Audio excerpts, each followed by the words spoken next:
საქართველოში ქრისტიანობის სახელმწიფო რელიგიად გამოცხადებიდან 1700 წლის იუბილესთან დაკავშირებით საქართველოს მართლმადიდებელი ეკლესიის საიუბილეო კომისიის მიერ დაგეგმილია ღონისძიებები, რომელიც მთელი წლის განმავლობაში ქვეყნის მასშტაბით ხორციელდება.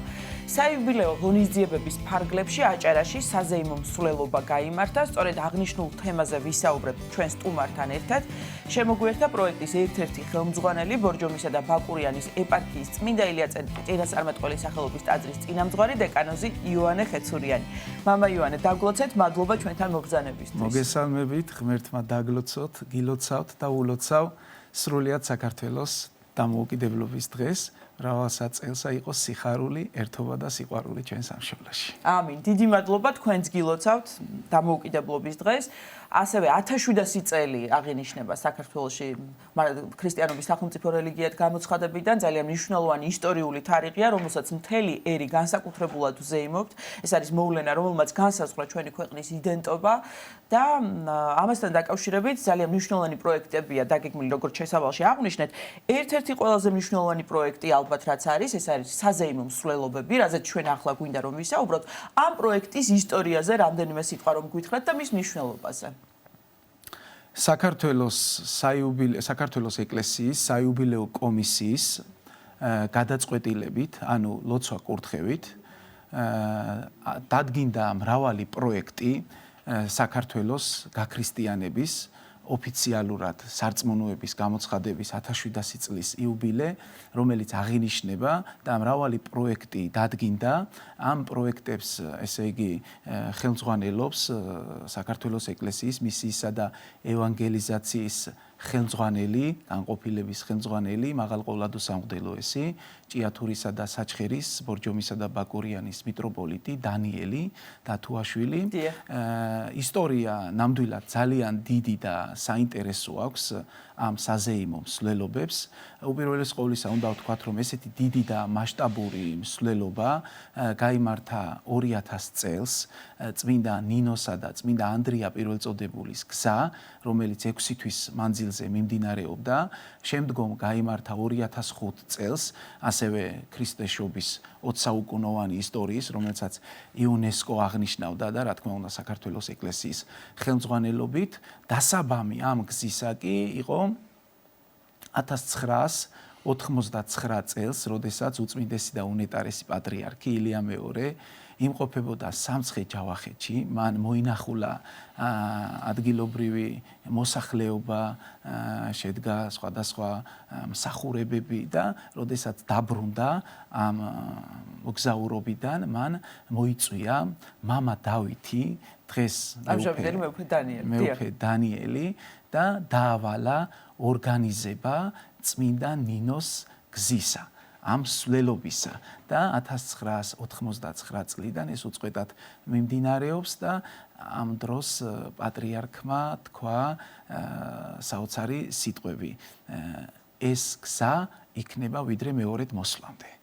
და აი ესე დღესასწაულით, ესე იგი, იკურთხა თითოეული ნაბიჯი ამ გზისა, რომელიც შემდგომ სხვადასხვა მიმართულებებით მიმდინარეობს. დიახ, და სხვათა შორის მეც მიმიღია მონაწილეობა წმინდა ნინოს გზაში, ეს ბევრი წლის წინ. ღებულობს წმინდა ნინოს გზაში მონაწილეობა აქვს მიღებული მრავალ მღვდელმთავარს, მრავალ სასულიერო პირს, დედებს, მონაზვნებს, იღუმენიებს და მრავალი წლის მანძილზე ეს გზა დიდ სიხარულს ფენს საქართველოს მოსახლეობას. დიახ, და იმ დროს ჯერ კიდევ არ იყვნენ სასულიერო პირები, შემდგომში გახდნენ. დიახ, ერის ადამიანები იყვნენ, ზოგი მორჩილი იყო და ამ გზაზე ესე მიუყვებოდნენ. მამა ივანე, რაც შეეხება საზეიმო მსვლელობას აჭარაში, რაზეც ახლა ჩვენ გვინდა რომ ვისაუბროთ და სწორედ ამ პროექტის ფარგლებში გაიმართა.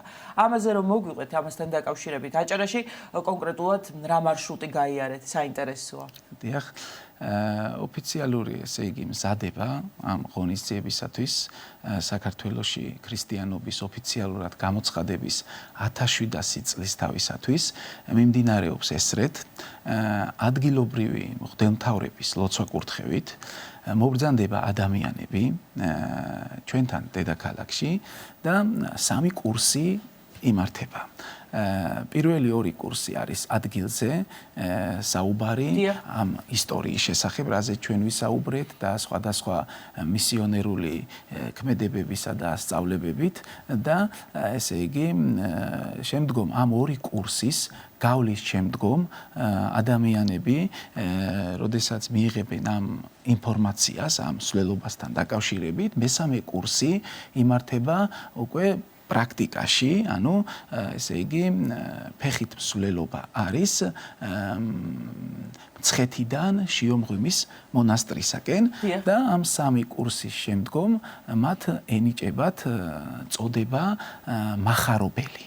და შემდგომ, როდესაც დაიყოფა ჯგუფები, ეს მახარებლები შედიან მთელი საქართველოს მასშტაბით, სხვადასხვა ეპარქიებში და სხვადასხვა ესე იგი დიდი ღონისძიებები იმართება. შეიქმნა ხატი, რომელზეც გამოსახულია ყოვლადწმინდა ღვთისმშობელი, ხელებაყრობილი და ესე იგი მარჯვნივ არის წმინდა ანდრია მოციქული, ხელთუქმნელი ხატით და ასევე წმინდა ნინო ვაზის ჯვრით და ესე იგი საქართველოს განმანათლებელნი ესე ეწოდება ამ ხატს და ეს ხატი მოგზაურობს მთელი საქართველოს მასშტაბით. პირველი გზა დაიწყო 12 მაისს სადღესასწაულო საღვთო ლიტურგიით, რომელიც აჭარაში, სარფში, წმინდა ანდრია პირველწოდებულის ტაძარში გაიმართა სადღესასწაულო წირვა, დაილოცა მსვლელობის წევრები და დაიწყო მოგზაურობა. მინდა ვისარგებლო შემთხვევით და დიდი მადლობა გადაუხადო ბათუმისა და ლაზეთის ეპარქიის მმართველს მაღალყოვლადოს სამღვდელოეს მიტროპოლიტ დიმიტრის მის სასულიერო პირებს მრევლს ესეთი გულთბილი დახვედრისათვის გაიმართა სხვადასხვა კუთხეებში, სოფლებში ჩვენებები, ფილმების და სხვადასხვა ღონისძიებები შედგა. ძალიან საინტერესო ჩვენებები იყო გონიოში, ძალიან საინტერესო ჩვენება იყო ბათუმის სასულიერო სასწავლებელში.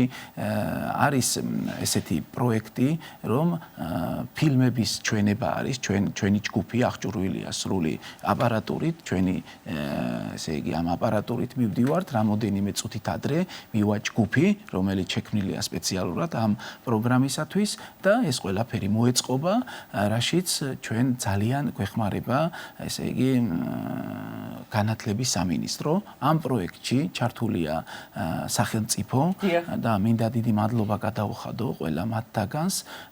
არის ჩართული განათლების სამინისტრო, ადგილობრივი რესურს ცენტრის ხელმძღვანელები, რომლებიც ნამდვილად არიშურებენ მოღვაწეობას ამ პროექტის გამართვისათვის, რომ კარგად შედგეს ყველაფერი. სკოლის დირექტორები, შეხვედრა არის ყოველდღიურად მოსწავლე ახალგაზრდებთან, შეხვედრა სამრევლოებთან, ეს შექმნილი ხატები რიგდება, ასევე არის შვიდგზის ლოცვა, არის სადღესასწაულო ბუკლეტები, რომელიცშიც გაცნობილია მთელი ეს ისტორია და გადაეცემა თითოეულ ბავშვს, თითოეულ შემომხვედრ ადამიანს, ვინც ხარობს ამ დღესასწაულით და აი ამ მსვლელობით. მსვლელობის კადრები ნაწილი გადიოდა, თუ არ ვცდები და ვთხოვ რეჟისორსა და პროდიუსერს, იქნებ გავიმეოროთ ეს კადრები, რომ მაყურებელს კონდეს საშუალება ჩვენი საუბრის პარალელურად ნახოს. დიახ. ესე იგი მეორე გზა, ანუ იგივე გზა დაიწყება, ესე იგი 1 ივნისს ნინოობის დღესასწაული, როდესაც აღსრულდება სადღესასწაულო ლოცვა ფოკაში, ფარავნის ტბასთან, დაილოცება იქ მყოფი თითოეული წევრი. ეს გზა შედგება 35 წევრი არის ჯერჯერობით, რომელიც ესე იგი ამ გზას წარმართავს.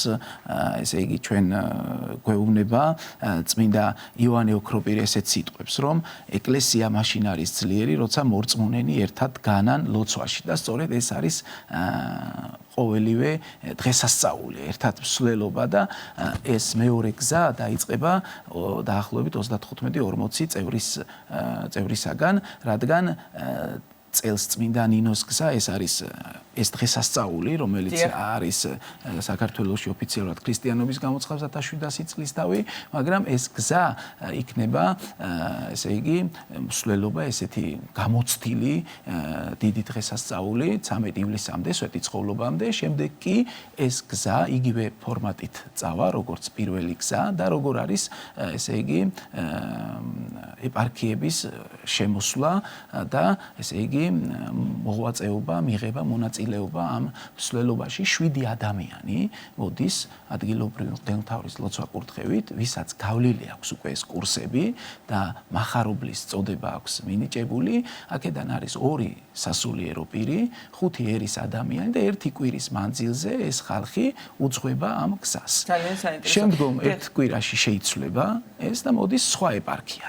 ასევე ყველა ეპარქია არის მასპინძელი, რამდენი კვირაც დაჭირდება ეპარქიაში რომ გაიაროს ეს გზა, იმდენი კვირის მანძილზე ყველა ეპარქია არის მასპინძელი გზის და ესეთი აი ახალგაზრდების ჩართულობაზე ვიდა კითხვა მომეივანე და ზოგადად საზოგადოების გამოხმაურებაზე ჩართულობაზე აი ამ მსვლელობის დროს. დიახ, ანუ ერთს დავამატებ რომ ესე იგი ყოველდღიურად არის დღე მაგალითად, როდესაც არის გასავლელი 6-7 კილომეტრი. არის დღე, როდესაც არის 10-11 კილომეტრი. მაქსიმუმი ჩვენი გზისა არის დღეში გასავლელი 16-17 კილომეტრი, რომელიც საკმაოდ დიდი მანძილია და აი ამ მსვლელობის დროს ზუსტად თქვენს კითხვას შეუერთდები, ღებულობს უამრავი ახალგაზრდა მონაწილეობას, ღებულობს ოჯახები მონაწილეობას და ესე იგი ქონდა შემთხვევა მაგალითად ქობულეთში, როდესაც ახალგაზრდა ცოლქმარი ერთი სტიქაროსანი იყო, ტაძრის, მეორე მგალობელი, ჩაერთო თავის რამოდენიმე თვის ბავშვთან ერთად და იარა 10-11 კილომეტრი ამ გზაზე. იყო შემთხვევები, როდესაც გავივლიდით სოფლებთან, სხვადასხვა დასახლებულ პუნქტებთან, ოჯახები აი დაუფიქრებლად მოყვებოდნენ მთელი ამ გზის მანძილზე, დიდი სითბო, დიდი სიყვარული იყო, გვაწვდიდნენ, გვიმასპინძლდებოდნენ. საოცარი სიხარული იქნება. დიახ, ეს სიხარული ესე უწყვეტად მიმდინარეობს აი ამ მსვლელობის დროს. და მამა ივანე, ბოლოს აი მადლიერებაზე მინდა კითხოთ, აი ამ დღესასწაულის აღნიშვნა, ამ ძალიან მნიშვნელოვანი ისტორიული თარიღის აღნიშვნა არის ერთგვარი მადლიერების გამოხატვა, ხო, ჩვენგან.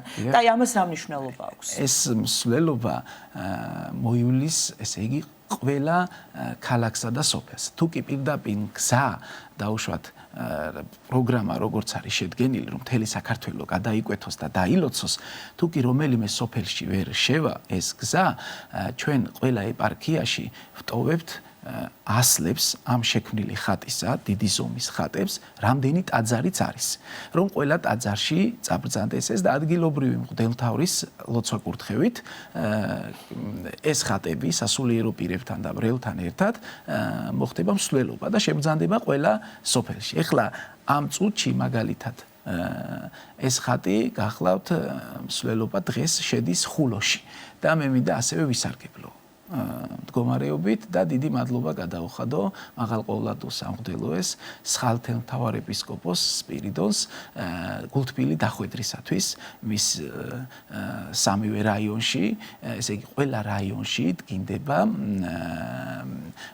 კურატორი, სასულიერო პირი, მღვდელმთავრის მიერ შერჩეული, რომელიც იმ რაიონში 5 დღე იქნება, 1 კვირა იქნება, იქ უწევს წინამძღოლობას და აი ძალიან გულთბილი დახვედრა ვიხილეთ და მინდა ამისათვის მადლობა უთხრა და რაც შეეხება მადლიერების გზნობა, ზუსტად ეს არის აი ჩვენი ახალგაზრდები როგორ არიან? ახალგაზრდა არის როგორც ყვავილი და როგორც ყვავილს ჭირდება წყალი, წმინდა მამები გვასწავლიან, ისე ახალგაზრდას ჭირდება რომ აღორძინდეს მადლი. და ეს მადლი მოდის სწორედ ესეთი მდგომარეობიდან და აი ეს მადლიერება, რომელიც უნდა დაიბადოს ჩვენს ახალგაზრდობაში, ზოგადად მადლიერება არის, მადლიერება იწვევს კმაყოფილებას და კმაყოფილება იწვევს შრომის უნარიანობას და ეს ერთობლივი სიხარული ბადებს იმ ქარიზმას, რომ ადამიანები შემდგომ ერთმანეთს ახარებენ და ესე მახარებლები არიან და ერთობლივი დიდი სიხარული იბადება. ძალიან დიდი მადლობა